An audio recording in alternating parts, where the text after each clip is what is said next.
अस्सलाम वालेकुम dear student, मैं हूं आपका टीचर दिलावर ख़ान। आज हमारी क्लास 7 की थर्ड लेक्चर है, लेक्चर नंबर 3 है। और उसमें पहले प्रीवियस लेक्चर में हम इस चीज़ को डिस्कस कर सके कि जो मुस्लिम साइंटिस्ट थे उन्होंने साइंस के फील्ड में क्या क्या काम किए थे, उसको हम डिटेल में डिस्कस कर चुके हैं कल।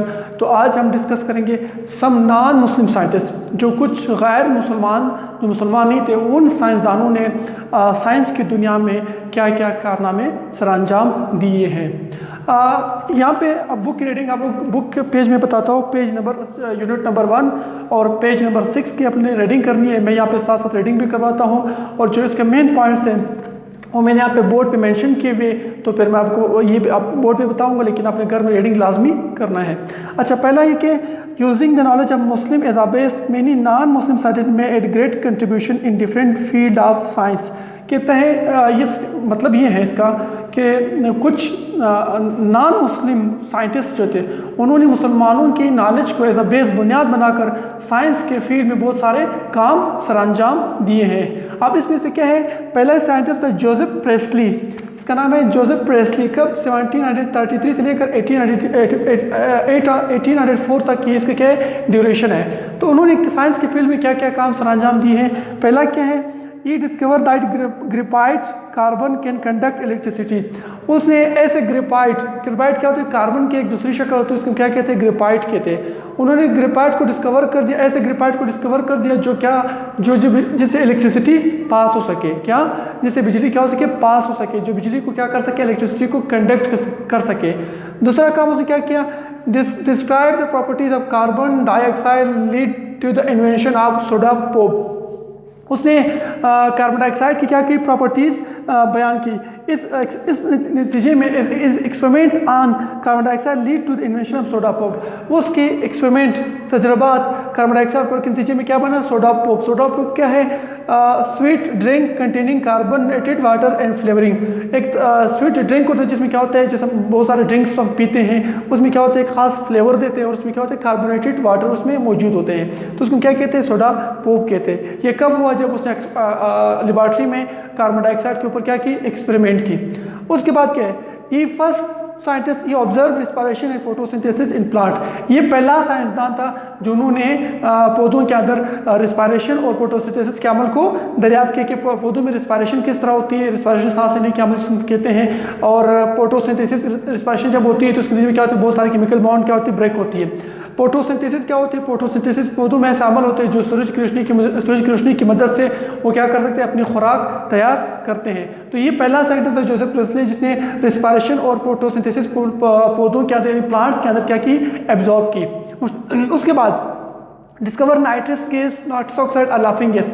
उसने एक गैस डिस्कवर किया जिसको क्या कहते हैं, नाइट्रस गैस, नाइट्रस ऑक्साइड भी कहते हैं, या इसको हम क्या कहते हैं, लाफिंग गैस भी कहते हैं, जैसे कि हम हंसने वाला गैस, ये इसका एक दूसरा नाम है जिसको हम क्या कहते हैं, लाफिंग गैस भी कहते हैं। अच्छा, invented eraser to erase pencil mark. उसने क्या कि जो रेजर है उसके जरिए उसने क्या किया, रेजर ने उस डिस्कवर की, रेजर के जरिए हम क्या करते हैं, जब हम कॉपी पे कुछ लिखते हैं पेंसिल पे तो उसे हम क्या करते, इरेज कर सकते हैं, साफ कर सकते हैं। तो ये भी किसने डिस्कवर की, ये भी जोसेफ प्रेस्ली ने डिस्कवर की। उसके बाद ये discover oxygen gas, he also called it is a good air. उसने क्या किया, ऑक्सीजन गैस को भी डिस्कवर किया, दरियाफ्त किया, और ऑक्सीजन गैस को उसने क्या का नाम दिया, इज अ गुड एयर, कि ऑक्सीजन क्या है, एक अच्छी हवा है जिसके जरिए हम क्या करते हैं, सांस लेते हैं। ये भी किसके कारनामों में आता है, ये भी जोसेफ प्रेस्ली की काम है जिन्होंने साइंस के फील्ड में किए थे। अब उसके बाद एक और साइंटिस्ट है जिसका नाम क्या है, मैडम क्यूरी।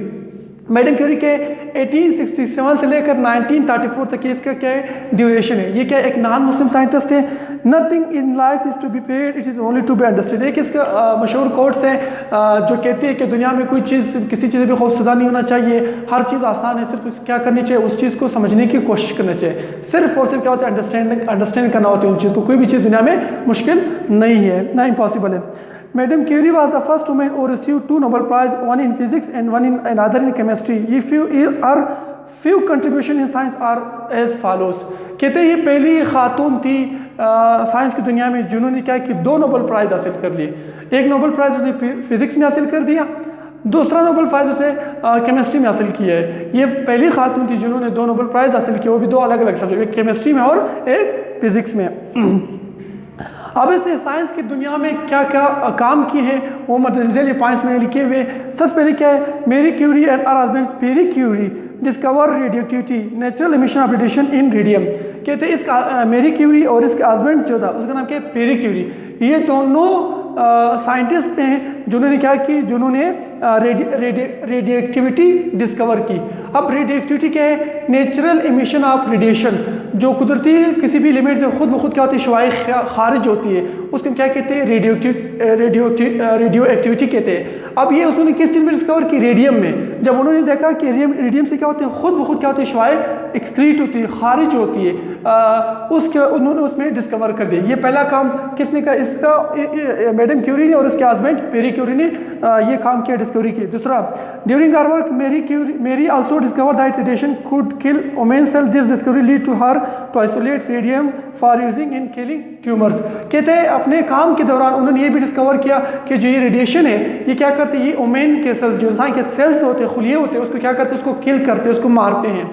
अब उन्होंने देखा कि जब ये इसको वुमेन सेल्स को मारते हैं तो वो क्या करते हैं, जो ट्यूमर सेल्स होते हैं, ट्यूमर सेल होते हैं जो हमारे कैंसर में कैंसर की, जो हमारे जिस बंदे को कैंसर होती है तो उसकी बॉडी में एक्स्ट्रा सेल्स बनते हैं जो बॉडी की ज़रूरत नहीं होती, उसको क्या कहते हैं, ट्यूमर सेल कहते हैं। अब उन सेल्स को मारने के लिए वो क्या करते हैं, ये रेडिएशन इस्तेमाल करते हैं। ये जो कैंसर के मरीज होते हैं उसके ऊपर क्या करते हैं, रेडिएशन करते हैं। वो क्यों करते हैं, जो कैंसर वाले सेल्स होते हैं उसको क्या करते हैं, मारने के लिए। तो इसने एक दूसरा काम किया।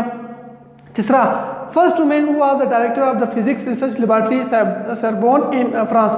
ये पहली खातून थी जो जहाँ पे रिसर्च करते हैं, तो फिजिक्स रिसर्च लेबॉरेटरी जो सरबोन में है, फ्रांस में है, एक शहर का नाम है, वहाँ भी ये लेबॉरेटरी वाक़ई है, फिजिक्स रिसर्च लेबॉरेटरी। ये पहली खातून थी कि वो इसके क्या बनी, डायरेक्टर बनी। ये भी इसके एजाज़ हासिल है इसको। अच्छा, उसके बाद she design the first mobile x ray machine for injured soldier battlefield. इसने क्या किया, फर्स्ट मोबाइल एक्सरे मशीन। अब देखिए एक्सरे मशीन तो हॉस्पिटल में होता था, लेकिन इसने क्या किया, ऐसा एक्सरे मशीन बनाया कि वो क्या करता है, हरकत कर सके। जैसे कि मोबाइल हरकत करने वाला एक्सरे मशीन बनाया ताकि जो जंग के हालात में ज़ख्मी सिपाही होते हैं, सोल्जर्स होते हैं, उसके इलाज करने के लिए, उसके एक्सरे करने के लिए उन्होंने ये एक मोबाइल मशीन डिज़ाइन कर दिया। उसके बाद due to work of radioactivity she can also be thought of as a mother of the atomic bomb.